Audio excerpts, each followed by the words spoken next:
I'm gonna keep the eye pretty simple. I'm gonna grab a little bit of a liquid shadow that's a couple shades lighter than my skin tone, and I'm gonna go ahead and brighten up my brow bone. And the reason I didn't use the applicator, ooh, I've tried to make these short, and then I'm like, you know what? The applicator here is going to deposit way too much product, so it's best to just either put it on the back of your hand or just pick it up directly with your brush. Too much and we're going to be left blending and have absolute chaos. So I originally thought I wanted to go more beige with our spooky ghost skull situation. Now I kind of want to go more slate, more cool tone.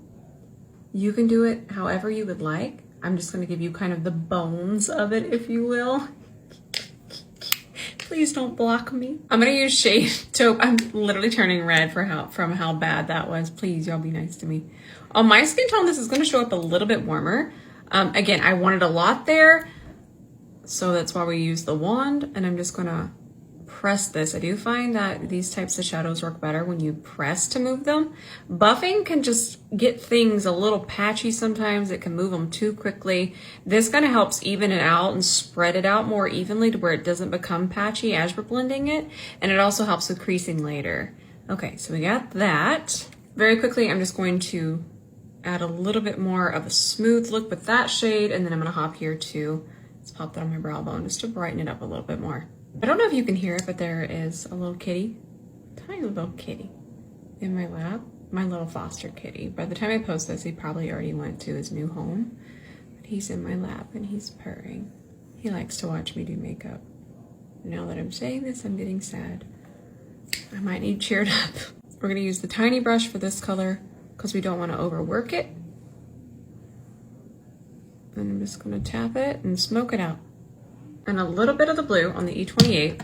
Flip it towards the ceiling. Let's just add some depth in the socket. Want everything to kind of always be rounded.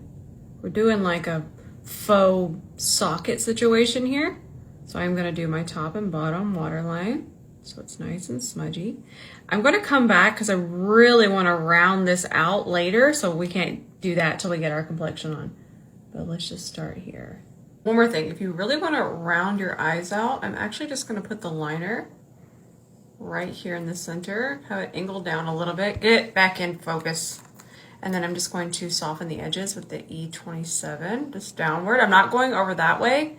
I'm just going to keep them really rounded and a little lifted because it's kind of coming to a point right through here. So we're going to use these lashes. These are from the brand Pink Puree. Let me get some glue on them and we're going to pop them on. I kind of let it sit here, and we're just using the traditional glue here, but I do let it sit and kind of get familiar, and then I come back and clamp.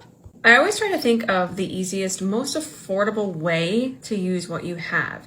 And we do need to lighten certain areas of the face, but I feel like this is the easiest to get and one of the most affordable options instead of trying to find, even buying a white stick like this that you might never use again. This you can use to just lighten your foundation. So I feel like this is a good option. I'm gonna mix this with my foundation. Now I have my Givenchy foundation, my absolute favorite. I'm gonna put a lot of this white in here, okay? I'm gonna use my concealer later, and I'll use that in my regular shade, but let's lighten the heck out of this. And then I feel like these never mess with the formula, so it's not gonna change wear time later and be absolute chaos. And it's also more lightweight than the grease paint sticks and all of that. So it's just about how much you put in. C42. I know my lashes are wonky. I'm still waiting for them to dry to get the good clamp. Okay, we have fun. So this is what we're looking like. A little ghostly. Just letting it run so you can watch it blend. Kind of shows you how beautifully the C42 blends out foundation, because the contrast between my skin color underneath would show streaks. We don't believe in that here at Rosenbend Beauty. Ooh, that is melty, and look how thin. This should be an ad for the brush. Gets it so thin across the skin. I definitely recommend you mix the white on your hand, but for the sake of filming, I'm just gonna do it this way. Okay, and then I wasn't ready. Now, I have other things I need to film today, so I'm in a little bit of a hurry. So again, I do recommend that you mix on the back of your hand, but I'm just gonna do it this way. If you feel comfortable, you can. But if not, mix on the back of your hand or a palette. Now we're gonna go ahead and start to finish our under eye. This is retractable, by the way. I was just pushing it up a little bit more. Make sure we get really nice in the lash line. Nice, nice, nice. Remember, this is Halloween makeup, so we're going pretty far down when it comes to the eye makeup. Back with Slate, and then I'm just going to take the E27 and buff this together. Get real smudgy. This is how smudgy I want to get, but I have to contain myself sometimes. Connect it there. Just think everything is an actual true eye socket. Very rounded. Let's go ahead and set our under eye. This is One Size Stage White. It is a true white powder. Very, very white. Perfect for this. But a really intense, if you want to go grab maybe a Maybelline translucent loose, those can actually have quite a bit of pigment. Because I'm trying to think of everything. I don't have that one. I had this one, and I'm just gonna pile this on for right now. Now I'm gonna line my lips with a navy liquid liner. I'm really overlining. Halloween, let me have some fun. Now for the teeth, let's just draw a little line right down the center. Okay, I need a truer navy, so I switched to the Jones Road gel liner.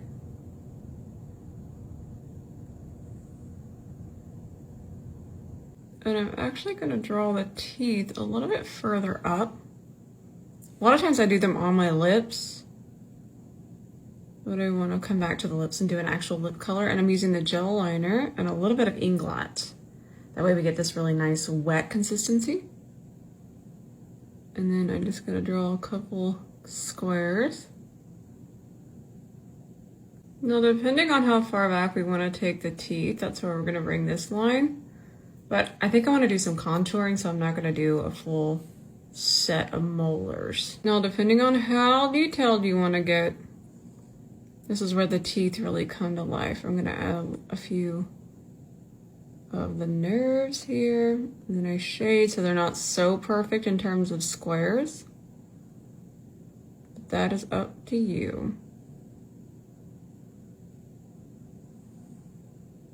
You just gotta keep trusting the process here, but I do feel like it looks kind of cool when you just let the roots just kind of squiggle out a little bit. And then I'm just gonna fade this over here. Now let's hollow out here with our contour. And then we're gonna hollow out here. C43 is going to be perfect to blend this. Using the side of it.